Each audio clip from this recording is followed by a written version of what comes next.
રાપરમાં છેલ્લા 2 વર્ષથી ફરજ બજાવતા એએસઆઈ અશોક પ્રેમચંદ યાદવ નિવૃત્ત થતા તેમનો વિદાયમાન સમારોહ યોજાયો હતો। પોતાની 38 વર્ષની નોકરી કરી નિવૃત્ત થતા તેઓને વિદાય આપવામાં આવી હતી। રાપર પીઆઈના અધ્યક્ષસ્થાને વિદાયમાન કાર્યક્રમ યોજાયો હતો। નિવૃત્ત થતા એએસઆઈ અશોક યાદવની સેવાઓને બિરદાવવામાં આવી હતી। પીઆઈ પીએસઆઈ વગેરે ઉદ્બોધન કર્યું હતું। અશોક યાદવે ઉમદા કામગીરી કરીને અનેક ઇનામો અને પ્રમાણપત્રો પ્રાપ્ત કર્યા છે।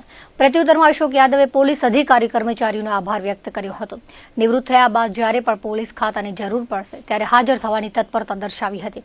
નિવૃત્ત થતા એએસઆઈને પોલીસ કર્મચારીઓ દ્વારા મોમેન્ટો આપીને સન્માન કરાયું હતું તેમજ પરિવાર સાથે સુખરૂપ જીવન નીવડે એવી શુભકામનાઓ પાઠવી હતી।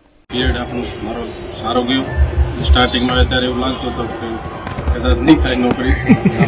ધીમે ધીમે સ્ટાફનું સહકાર, અધિકારીઓનો, સાહેબોનો, કે ગઢવી સાહેબ, ઉગડિયા સાહેબનો સારો એવો સાથ સહકાર મળ્યો। સ્ટાફનું એવું સ્ટાફ મેં ક્યાંય નથી જોયું। બીજા પોલીસ સ્ટેશનો કરતાં રાપર પોલીસ સ્ટેશનનું સ્ટાફનું કોમ્યુનિકેશન સારો અનુભવ થયો, સારો છે। બાકી તો મને કોઈ તકલીફ નથી પડી। સારું સ્ટાફે ખૂબ સાથ દીધો।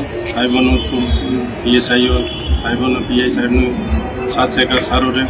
અશોકભાઈ યાદવ વય નિવૃત્તિના કારણે એ આજને આપણા વચ્ચેથી વિદાય લઈ રહ્યા છે।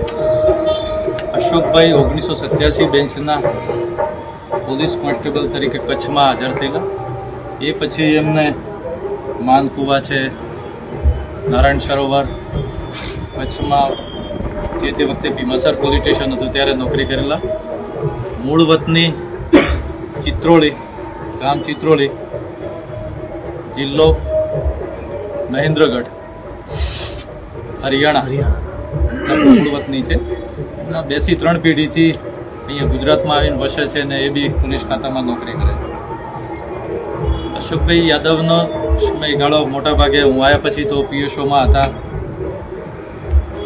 સારી રીતે એમને નોકરી કરી છે।